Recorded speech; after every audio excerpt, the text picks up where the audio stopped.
Un café, s'il vous plaît. Un café pour la table 6. Ligne droite, Combien je vous dois? C'est beaucoup trop cher. l'addition. Bonjour Stanislas Rigaud. Bonjour Maud. Je sais pas pourquoi. Je vous êtes arrivé avec un grand sourire, donc ça me fait rire, je sais pas pourquoi. Moi, Très bien, parce que je suis heureux d'être là. Bah oui, mais c'est Comme tous les super mercredis chouette. matin. On est très contents aussi. Je fais un peu tous les mercredis, voilà, de 9h07 à 9h37 à peu près l'addition avec Stanislas Rigaud, que je conseille Il est fortement. fort. Merci Stanislas. Bon bah je vous commence. Ouais, je vous laisse commencer. Oui, vous Avec êtes les fatigué, titres. Maud. C'est horrible. Ah, mais écoute, nous aurions pu commencer par cela. Oui. Avec cette phrase, c'est que ça commence à faire beaucoup pour la gauche. Des députés dealers, des députés qui frappent leurs femmes, des députés accusés d'agression sexuelle et désormais des consommateurs de drogue. Car oui, avant-hier soir, un député de la France Insoumise reconnaissait, suite à un article de presse de Valeurs Actuelles, avoir été pris en flagrant délit d'achat de drogue. Alors évidemment, chez LFI, entre Louis Boyard, l'ex-dealer, et dans leur discours en faveur de la légalisation du cannabis et de d'autres drogues, rien de bien nouveau sur le sujet de la drogue. Ils sont favorables à cette diffusion et sans grande surprise, au laxisme judiciaire à son égard. Mais dans le cas de ce député, du député Andy Kerbrat, plusieurs choses sont à relever. La première, c'est le communiqué de presse de notre ami, pris la main dans le sac, et je me permets de vous en lire quelques extraits pour illustrer mon propos. Alors attention, les responsables de sa situation vont vous surprendre. Alors je vous passe le passage où il explique assumer les faits pour en venir à ce qui m'a interpellé directement, et je précise à nos auditeurs, les propos suivants sont tenus par des professionnels. Je cite, ouvrez les guillemets. Mon entourage proche, mon équipe parlementaire ainsi que ma famille politique ont malheureusement appris les faits par des, ouvrez les guillemets toujours, révélations, fermez-les, par le journal d'extrême droite Valeurs Actuelles, avant que je puisse les informer directement. Cela interroge une nouvelle fois sur la porosité entre des sources policières et les médias d'extrême droite. Et hop, d'une interpellation pour achat de drogue, on passe à une accusation à l'égard du média qui sort l'information, avec la caractérisation classique d'extrême droite pour évidemment tenter d'écriviser le propos. Mieux encore, la haine anti-police de LFI ressurgit dès le 3e paragraphe, avec lui l'expression d'avoir honte de rien à son nouveau représentant. L'art de l'inversion accusatoire et de la victimisation n'est pas une nouveauté avec l'extrême gauche, mais elle atteint ici une forme de paroxysme. Et puisque l'on parle de victimisation, la suite du communiqué est une logorée de cette pratique. Toujours quelques extraits. Au-delà de ma personne, pas moi, je précise pour nos auditeurs, au-delà de ma personne, l'addiction est un problème de santé publique et doit être traité comme tel. Bon, alors pourquoi pas, mais il faut quand même rappeler que c'est un délit d'acheter de la drogue. Oui, pour nos auditeurs. accessoirement. La cerise sur le gâteau, sur le petit joint, en fonction de ce qu'on veut. Après avoir consulté, toujours ouvrez les guillemets, après avoir consulté mon médecin, je vais suivre un protocole de soins. Il me permettra de reprendre mon activité parlementaire. Dans l'intervalle, mon équipe de collaborateurs est à la disposition des habitants tpe.es Oh non, pitié. Oh là là. de ma circonscription. Alors merci monseigneur, vous êtes trop bon de rester en poste, mais si la chasse à l'homme n'a jamais passionné nos clans et curé avec les loups dépeint dans notre ADN, on ne peut supporter cette légèreté sur une affaire de drogue. Car si c'est évidemment un fléau, destructeur notamment pour une partie de la jeunesse, et que personne ni aucun milieu n'en est à l'abri, ce relativisme et cette victimisation ne fait qu'encourager le trafic de drogue. Et si même nos élus, dans le cas d'un Boyard qui se vante d'avoir été dealer, ou celui d'Andy Kerbrat, qui reprend ses fonctions de député comme si de rien n'était, comment allons-nous expliquer aux Français que le trafic de drogue et sa consommation sont interdits par notre droit, et pour de bonnes raisons, règlement de compte, santé publique, et par le nombre de morts liés à cette pratique qui prospère sur la faiblesse de beaucoup. Les chiffres sont éloquents concernant le trafic de drogue dans le pays. En 24, dans la commission d'enquête du Sénat, nous apprenions que c'était le marché criminel le plus important en valeur, avec un chiffre d'affaires estimé entre 3,5 et 6 milliards d'euros. On compte 5 millions de consommateurs en France de cannabis et 315 faits d'homicide l'an passé liés à ce trafic. Et j'en finis sur un sujet qui m'a aussi beaucoup amusé, parce que tous ces chiffres devraient nous inviter à la discrétion, en tout cas du côté de la gauche, mais pas pour tout le monde, parce que, et c'est ce qui m'a vraiment amusé, le député André Kerbrat a été soutenu, voire porté en héros pour son acte et son communiqué. Voici quelques réactions de personnalités d'extrême gauche, qui accessoirement lyncheraient avec joie une personnalité de droite s'il lui arrivait la même chose. Et je vous fais un petit florilège, mais plutôt amusant.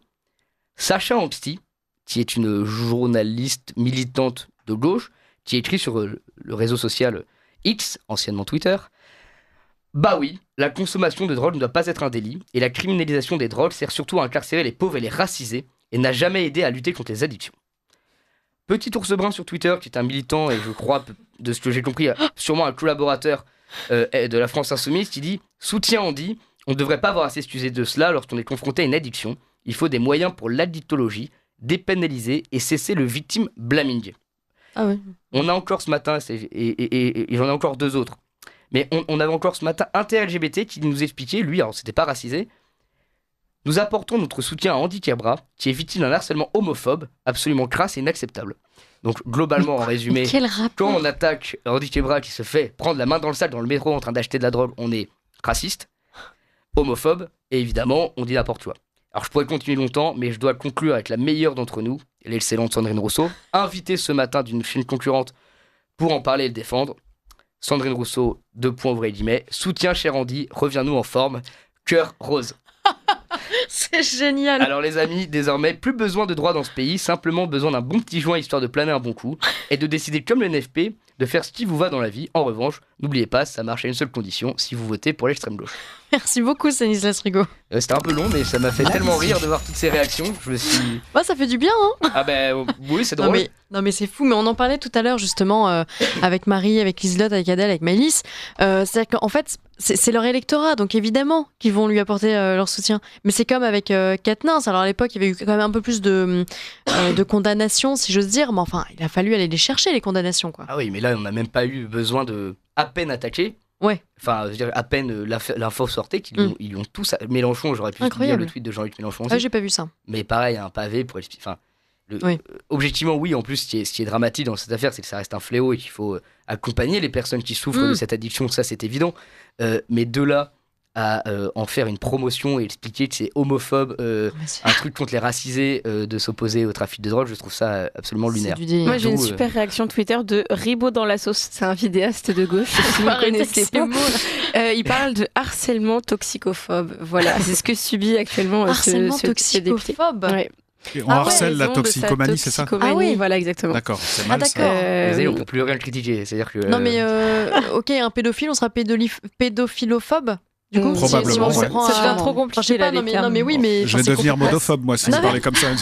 Ouais, on constate effectivement une inversion totale des victimes et des coupables. En l'occurrence, bah, il c'est a impressionnant. acheté de la drogue à un mineur. En plus, on le sait, dans un métro. Enfin, c'est important quand même. Hein, Et surtout, le même député, Andy Kebra, faisait lui, il y a quelques jours, je crois, attaquer le chemsex exactement ce que c'est du drogue, c'est du sexe C'est drogue. oui, je sais pas exactement, mais oui d'ailleurs. En gros, Oui, Franchement, c'est la ça. définition. C'est D'accord. Enfin, je suis pas un spécialiste du tout, mais oui, il paraît que c'est ça. C'est des gens qui prennent des substances. C'est un peu ce que faisait Palmade Enfin, d'ailleurs. c'est- Ah, pardon, oui, mais- C'est lunaire.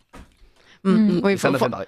Franck, vous nous expliquiez que c'est une drogue que prenait notamment. Je crois que c'était un peu le cher Pierre Palmade Ouais. avec le drame que l'on connaît, dont il est responsable. Il me semble Ouais. qu'il participait à ce genre de choses. Donc c'était c'est ça, des d'accord. soirées où ils prennent des choses hallucinogènes ou, Ah oui, ou après en ça tout part cas complètement. psychotropes. Voilà. Ce qui est Après, ils répondent oui. plus de leurs actes. Ce qui est grave derrière, c'est qu'en l'occurrence, les élus du nouveau Front Populaire, quand ils le défendent, vont vraiment loin. C'est-à-dire que là, ils disent, par exemple, je cite une sénatrice écologiste qui explique que donc, ce sont des enjeux auxquels notre pays répond jusqu'à présent si mal, toujours focalisé sur la répression plutôt que l'essentiel, le soin. En fait, ça remet en cause finalement toute la lutte contre le trafic de drogue, qui aujourd'hui est évidemment un fléau dans la plupart des... Enfin, jusque dans les campagnes, jusque dans le Var, dans le Vaucluse, enfin voilà. Ah bah, on peut reciter les chiffres d'ailleurs sur le narcotrafic à Marseille qui a quadruplé en 7 ans. C'est absolument énorme. Et surtout sur le trafic sur le sujet de la drogue, évidemment qu'il y a un volet sanitaire qui est incontestable et ça touche tous les milieux, aussi bien des petits bourgeois en passant par les classes populaires, les cités, partout. En revanche, il faut évidemment avoir de l'autre côté une politique aussi répressive. Il faut une dissuasion. Pour les mineurs, il y a de la prévention, en leur expliquant les méfaits qui peuvent causer la drogue. Et puis il y a l'autre volet qui, lui, doit être répressif pour désinciter les jeunes à s'en procurer. Et il y a un très beau livre, mais qui est donné plutôt aux jeunes, mais qui s'appelle Blanche. Ah oui, Donc, de Serge Dalens. Exactement, qui justement raconte l'histoire d'un jeune homme, mais de bonne famille, les parents sont très aisés, etc. Et qui, en fait, au détour, à l'occasion d'un camp scout, d'une rencontre, se met à fumer son premier joint et finira totalement, et c'est l'issue d'une histoire vraie. Et c'est un livre en tout cas, que je conseille aux Oui, plus jeunes à je l'avais lire. lu au lycée, il m'avait beaucoup marqué et c'était vraiment très intéressant. La Blanche, oui, c'est ça. Et La Blanche, exactement. Et c'est une descente aux enfers qui est racontée. D'accord. Et tirée d'une histoire vraie et qui fait froid dans le dos. Et quand on lit ça, on se dit, mais et oui, ça touche tout le monde et il faut combattre, mais il faut aussi le volet pour faire peur, évidemment. Alors Bruno Retailleau, évidemment, a appelé à la responsabilisation de ce charmant député. Et puis, dans le même temps, Bruno Retailleau est très en forme quand même, parce qu'il a porté plainte contre Richie Thibault, l'attaché parlementaire de l'insoumise Ercilia Soudet, qui avait qualifié les policiers d'enfants de Pétain sur le réseau social X. Bon, ça fait du bien de voir ça quand même, parce que tout n'est pas permis. Non, c'est bien. Et puis c'est bien qu'on ait enfin un ministre de l'Intérieur qui s'occupe de ces guignols, parce que Richie, je sais pas quoi, là, non, mais c'est vraiment un guignol, ce garçon. C'est-à-dire que lui, son but, c'est franchement, je conseille à nos auditeurs, déjà d'essayer de voir qui est Ercilia Soudet, parce que c'est vraiment une députée grotesque. Pas le physique. Non, j'ai dit grotesque. Ne me faites pas dire ce que j'ai pas dit. C'est hallucinant. C'est vous qui allez être. Après, je vais me faire accuser. Et son équipe parlementaire, c'est une équipe de clowns. Mais de clowns. C'est-à-dire qu'il n'y en a pas un pour attraper l'autre. C'est vraiment. Mais il faut les voir à la fête de l'humain. À la fête de l'humain, elle est dans le kéfier parce que. Ils sont en bonne forme ce matin, c'est bien. Parce que, en fait, forcément, se figure la tête d'Ercilia Soudet, c'est compliqué à gérer. Et surtout, ça figure. Mais en fait, elle est pour nos éditeurs, puisqu'on a la radio. Et Ercilia Soudet, c'est une femme blonde, blanche. On ne fait pas plus blanche, elle fait normande.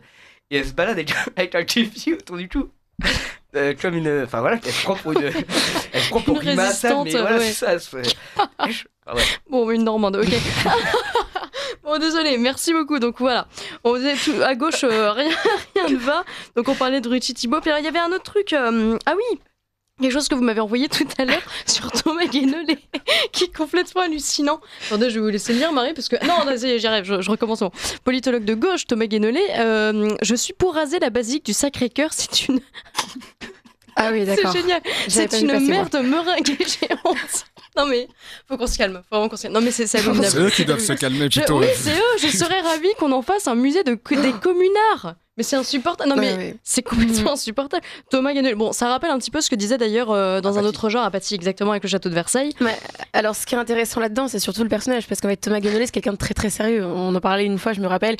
On disait qu'il appelait à interdire le Rassemblement national, mais il citait le code pénal qui l'interdirait, etc. C'est-à-dire que je pense que c'est une sortie qui est pas du tout anodine en fait. C'est ça qui est grave derrière, c'est que nous on en rigole parce que ça nous paraît dingue. Oui. Mais en fait, je pense qu'il est tout à fait sérieux et c'est d'autant plus. C'est une personnalité de gauche assez intelligente. Ils en ont quelques-uns. Mais sa sortie, il y a peut-être une volonté de faire le buzz, mais entre Jean-Michel Apathy sur Versailles et lui, et de toute façon, en fait, faut faire attention quand on se marre parce qu'évidemment, on vient de s'amuser pendant quelques minutes. C'est vrai que parfois il vaut mieux, mais dans le fond, si on nous avait dit il y a 30 ans, il y a 25 ans, que des gens de gauche manifesteraient contre des statues pour vouloir les déboulonner, on se serait esclaffé de rire, mais dans le fond, c'est ce qui se passe. Ils déboulonnent des statues parce que c'est faisable physiquement, je veux dire. Mais en réalité, Versailles, le Louvre, ça incarne la monarchie. On a vu comment la monarchie était traitée à l'occasion des Jeux Olympiques, où on a de nouveau coupé symboliquement la tête de Marie-Antoinette. Montmartre incarne évidemment le catholicisme dans ce pays. Donc c'est insupportable. Avec l'adoration perpétuelle, évidemment. Avec l'adoration perpétuelle. J'ai des amis qui travaillent à Montmartre. C'est un lieu de tourisme incroyable, mais qui se fait dans le respect, une fois qu'on est à la basilique, des valeurs catholiques et de la tradition catholique. Donc dans le fond, moi je ne serais pas surpris qu'il y ait cette volonté, après avoir déboulonné les statues, après avoir déconstruit notre histoire, après s'être attaqué à tous les totems qui ont formé l'histoire de France, je ne serais pas tant surpris que ça s'ils nous expliquaient que pour des raisons économiques, de respect de la laïcité, parce qu'après tout, est-ce que le fait d'avoir des basiliques et des églises par son pays, ce n'est pas une atteinte à la laïcité?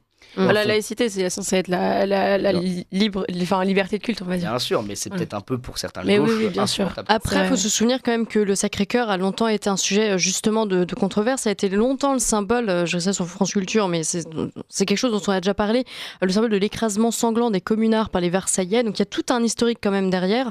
Alors je ne sais pas dans quel contexte il a dit ça, hein, Guénolé. Sur le sujet du boulodrome, je crois.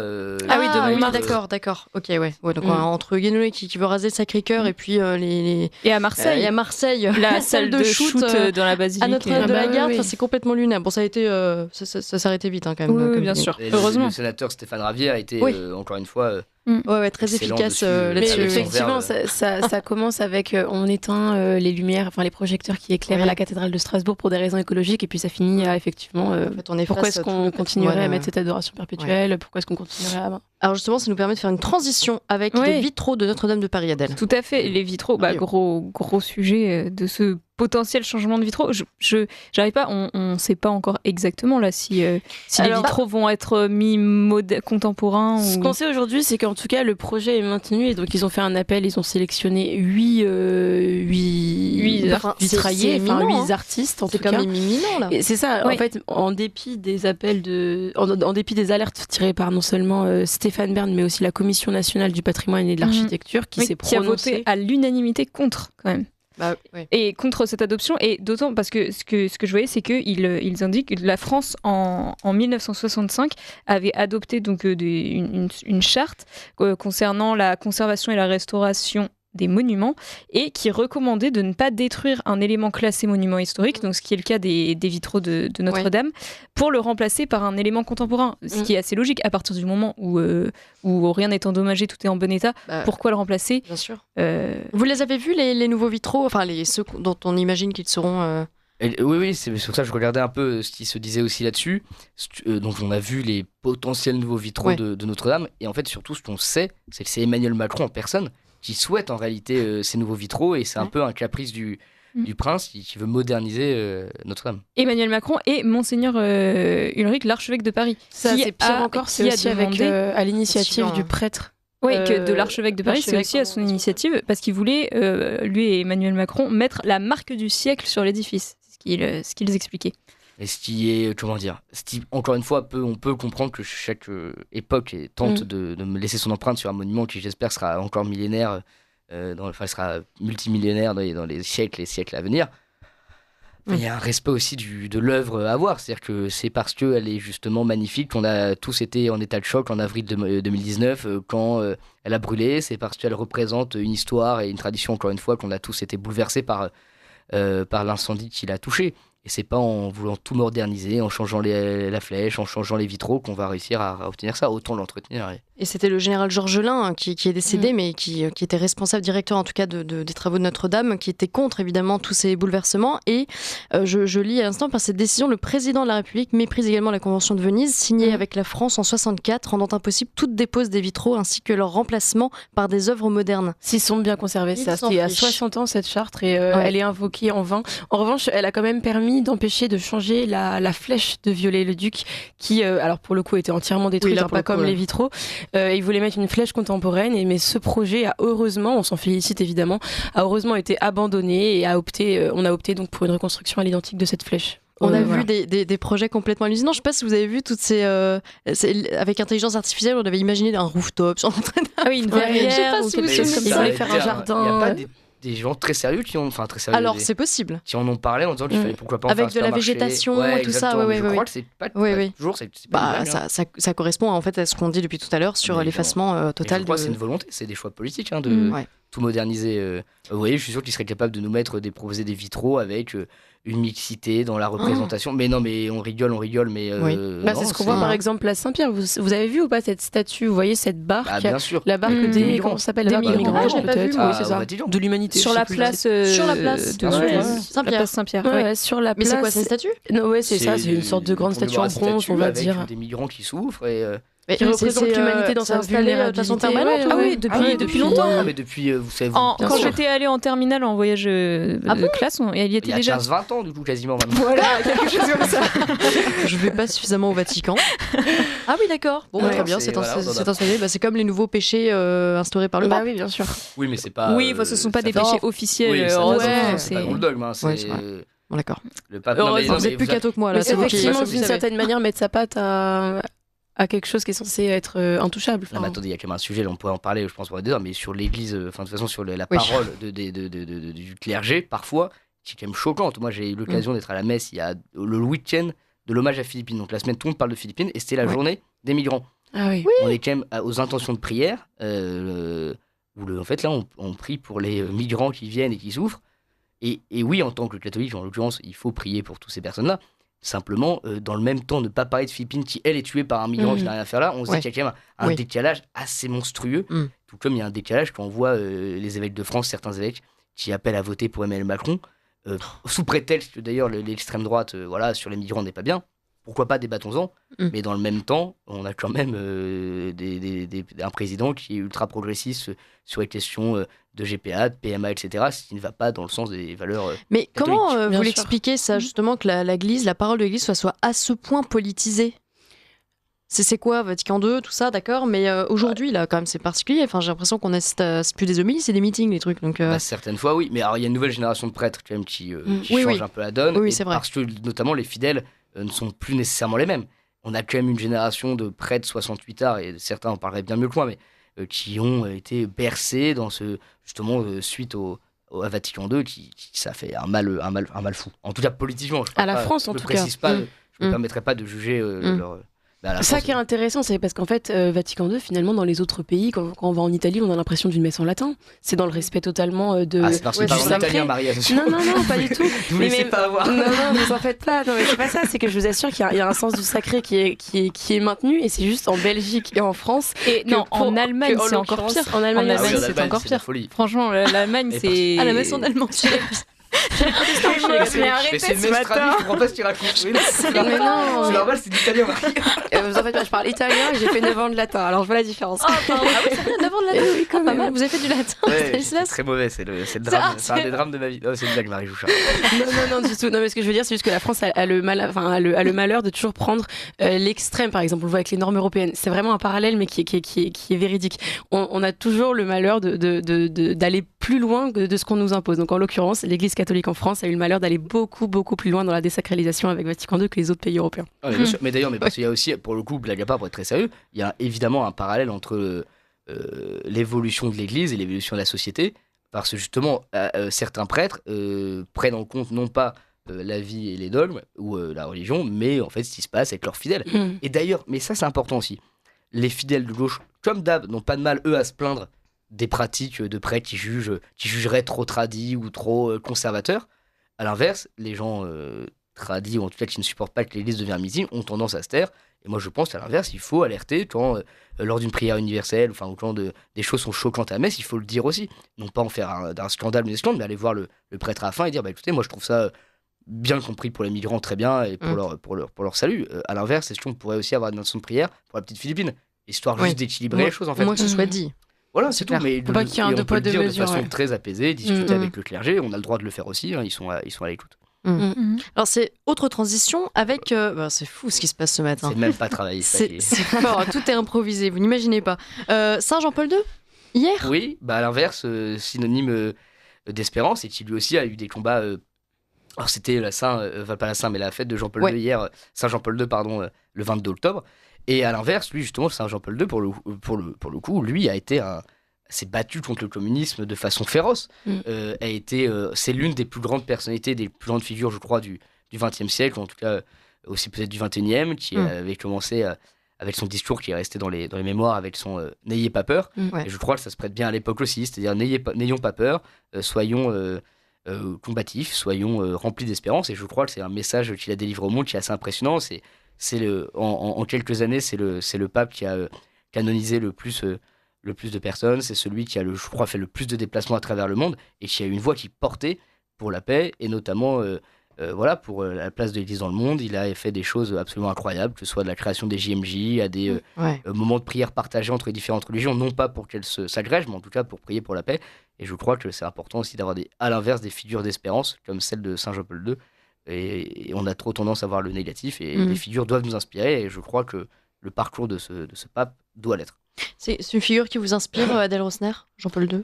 Jean-Paul II, je pense pas que ce soit le saint de l'Église qui me parle le plus. J'aime pas vraiment cette expression, mais oui, ça reste une figure. Il a écrit des encycliques vraiment très intéressantes. Moi, j'ai bien aimé l'Évangile de la vie que j'avais lu.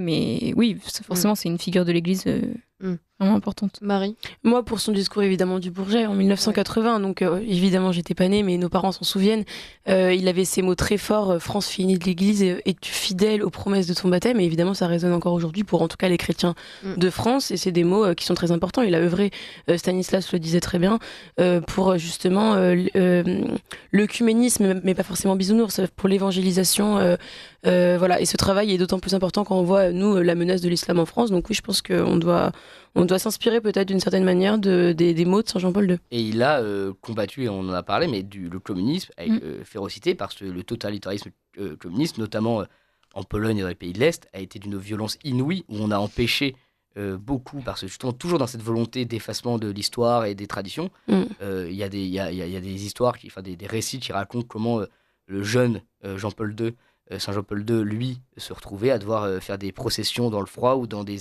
en dehors des églises, puisque les églises étaient inaccessibles aux fidèles. Donc c'est là où son abnégation... Il y a eu un film sur Saint Jean-Paul II. Oui, qui était très beau. Ça, j'ai pas. Mais oui, il me semble. Je vais retrouver le nom, mais ça devait s'appeler Carole. Oui, Carole exact. Voltila, Carole Voltila, Enfin, de oui, son vrai nom. bravo, c'était ça. Moi, je voulais juste rebondir sur ce que vient de dire Stanislas Rigaud à l'instant. Tout à l'heure, vous nous demandiez, Maud, pourquoi est-ce que l'Église était comme elle est aujourd'hui et que ça s'empirait d'une certaine manière d'un regard extérieur. Enfin, vous avez ce regard extérieur et vous dites ça. Et effectivement, Stanislas vient de le dire quand même, les papes viennent pas de nulle part. Lui, en l'occurrence, était polonais.